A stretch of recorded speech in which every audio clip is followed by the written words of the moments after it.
de la Alianza Regional por la Libre Expresión e Información, ASIG.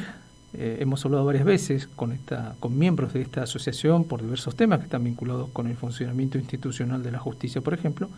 Elaboró un informe que se llama Libertad de Expresión en Línea, Desafíos, Oportunidades y Tendencias en América Latina.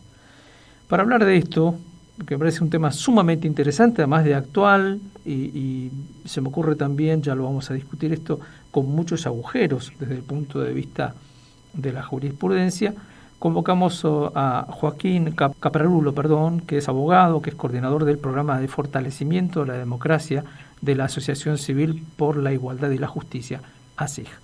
¿Qué tal, Joaquín? ¿Cómo estás? Muy buenos días.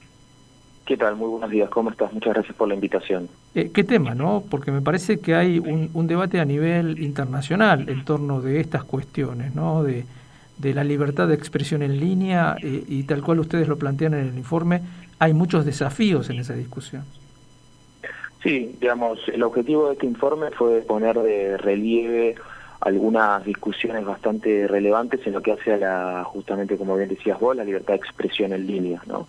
La libertad de expresión no es un debate nuevo para nada, pero lo que advertimos es que en las últimas décadas, sobre todo a partir de la irrupción de los medios digitales, que por hoy ocupan un espacio cada vez más preponderante en nuestra vida cotidiana, aparecen nuevos desafíos, ¿no?, a lo que es la libertad de expresión ejercida por las personas, el periodismo, los activismos sociales, y eso merece una atención particular, sobre todo desde una perspectiva latinoamericana, porque sabemos que tenemos muchos desafíos, sobre todo en tres grandes cuestiones que son sobre las que trabaja este informe, ¿no? Uh-huh. Por un lado, lo que llamamos la vigilancia masiva por parte de los estados; por el otro, la moderación privada de contenidos que hacen las grandes plataformas de Internet; uh-huh. Y por último, a partir de dos fenómenos que son la desinformación y los discursos de odio.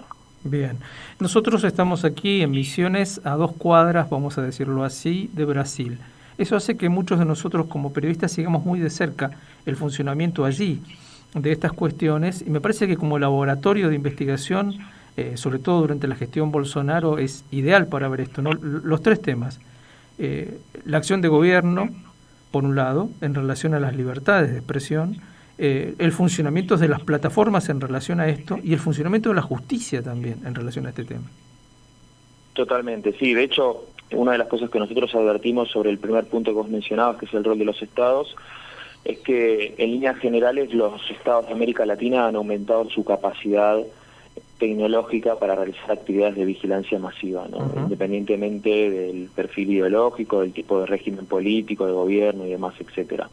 Este informe, digamos, solo es una aclaración preliminar. La metodología con la cual nosotros lo elaboramos fue a partir de consultas realizadas a organizaciones de la sociedad civil de 15 países de América Latina, que son organizaciones que forman parte de la Alianza Regional por la Libre Expresión e Información, de la que ASIG también es parte. Uh-huh. Y lo que muchas de las organizaciones nos contaron fue efectivamente cómo advertían, a partir de investigaciones periodísticas, de hechos concretos de censura y demás, cómo los estados de sus países han aumentado su capacidad de vigilar masivamente a la ciudadanía, ¿no?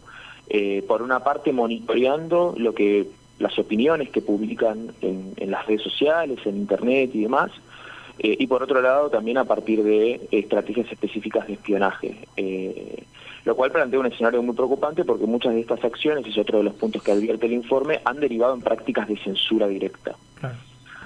Así que, digamos, ahí hay un escenario muy preocupante, y a eso se suma, como bien decías vos, efectivamente, que mucho de este monitoreo ocurre sobre lo que se publica en redes sociales, y muchas veces aparece ahí una discusión, porque en definitiva quienes tienen la capacidad de regular esos contenidos que se publican son las propias plataformas. Entonces, uh-huh, existe un marco de tensión entre los estados, las plataformas y quienes defienden el espacio digital como un espacio cívico de reproducción y de transmisión de ideas y opiniones libres.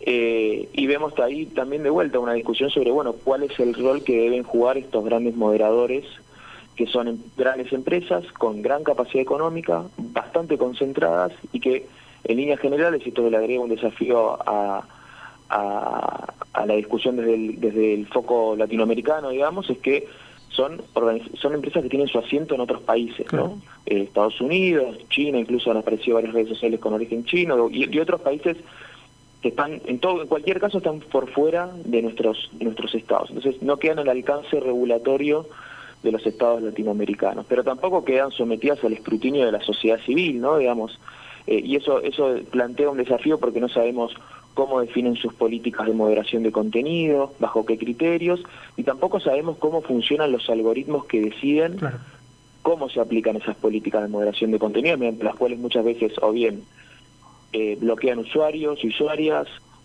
bajan posteos básicamente, y eso es ciertamente un desafío bastante significativo para la libertad de expresión, sobre todo por no hace falta decirlo, por el peso específico que tienen hoy por hoy las redes sociales en el debate público, ¿no?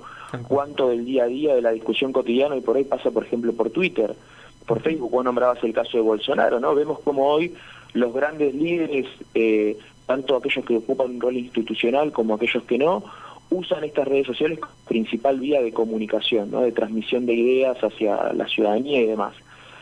Nos gusten más o nos gusten menos esas ideas, ya sabemos que efectivamente las redes sociales ocupan un lugar de centralidad, y la gran discusión es, bueno, ¿quién modera ese debate, no? Porque antes, cuando trabajábamos con los medios tradicionales, la radio, la televisión, los diarios y demás, era un poco más fácil de resolver la discusión, porque en definitiva eran medios que quedan sometidos a la regulación de los estados, con todos los problemas que eso también conlleva, ¿no? Pero hoy por hoy tenemos ahí un desafío adicional, y bueno, ni hablar de lo que representa la discusión en torno a la desinformación y los discursos de odio. tal cual.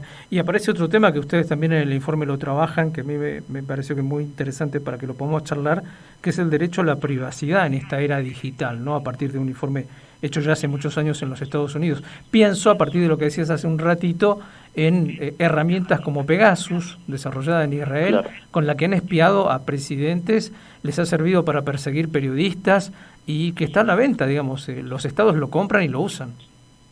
Tal cual, digamos, uno de los problemas que advierte el informe es que, a ver, muchos estados en América Latina, a lo largo de los años, pues sobre todo también, digamos, tenemos un historial complejo en este punto, digamos, gobiernos autoritarios en toda la región, en diferentes momentos y décadas han sido una nota bastante frecuente. Muchos estados han desarrollado con los años sus propias capacidades tecnológicas de vigilancia masiva, pero ahora se suma que otros estados que no tenían estas capacidades tecnológicas hoy salen al mercado y pueden adquirir sistemas complejísimos de vigilancia masiva, como es el caso de Pegasus, ¿no? Que esto, digamos, obviamente es un problema en términos, como bien decías vos, de privacidad, pero si uno lo piensa desde la perspectiva de la libertad de expresión, se ha utilizado en Colombia, no particularmente Pegasus, pero en el año 2020 se desató un escándalo bastante significativo porque una investigación periodística dio cuenta que el ejército estaba haciendo espionaje sobre opositores, opositoras y periodistas.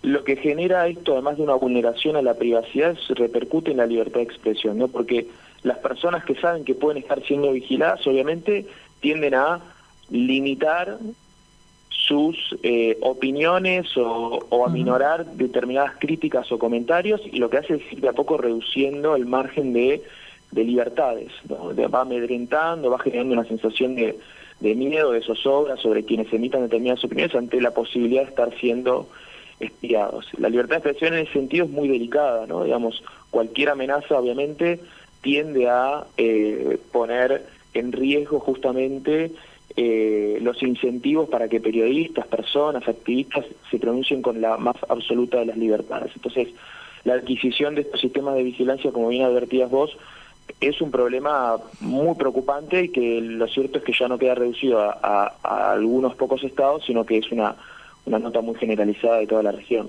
Bien.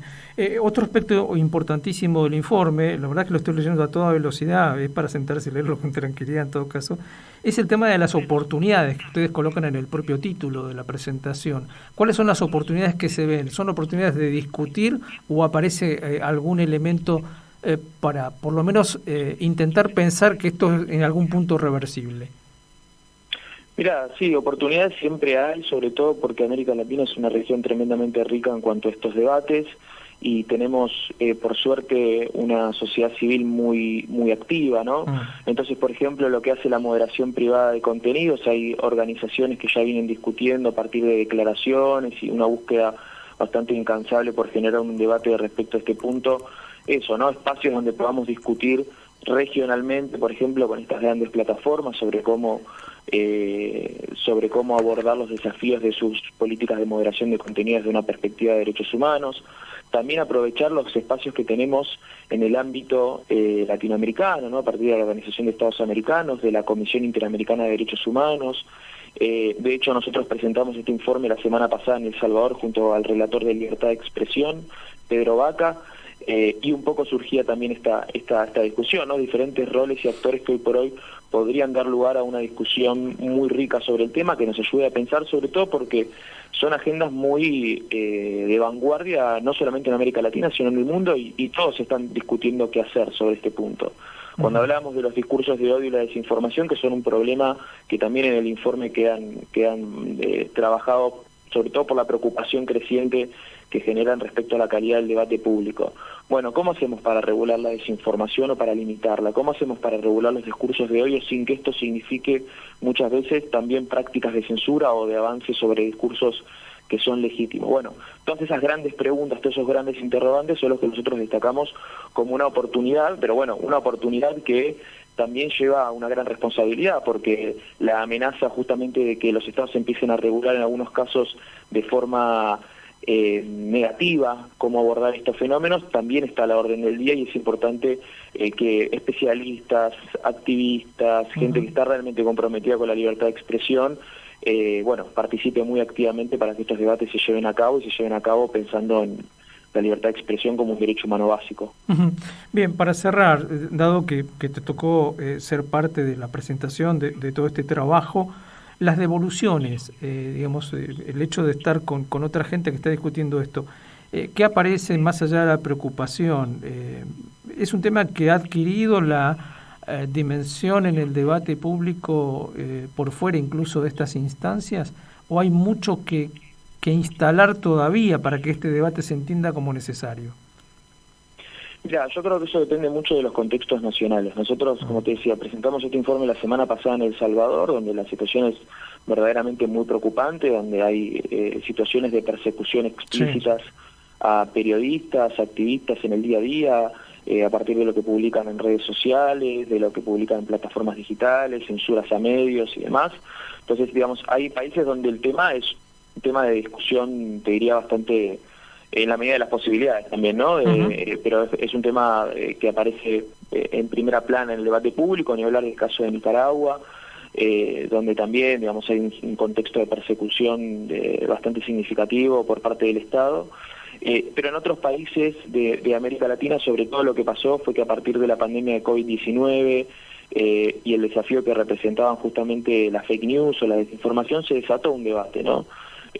Uruguay, Argentina, Brasil y demás incluso han empezado a discutir en algunos casos proyectos de ley o posibles normativas o políticas públicas en este sentido. Con lo cual, como te decía, creo que hay especialistas, organizaciones trabajando estas agendas, pero son un debate que nos tiene que involucrar necesariamente a todas y a todos, ¿no? Porque en lo que, por ejemplo, refiere a desinformación, todos en el día a día, a través de WhatsApp, a través de lo que vemos en las redes sociales, somos víctimas también de ese tipo de discursos que amenazan la calidad del debate público, de la liberación pública, de nuestra democracia en un sentido amplio.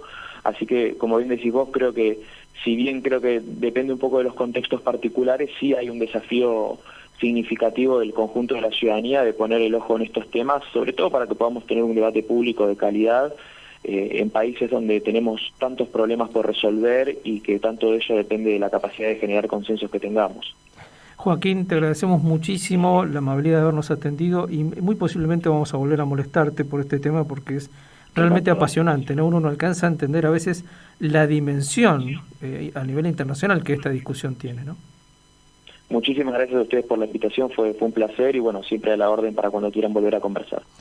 Charlábamos con Joaquín Caprarulo, que es abogado, coordinador del programa de fortalecimiento de la democracia de ASIG, Asociación Civil por la Igualdad y la Justicia. Fue quien presentó este texto que estábamos de algún modo mirando, ¿no? El informe Libertad de Expresión en Línea, desafío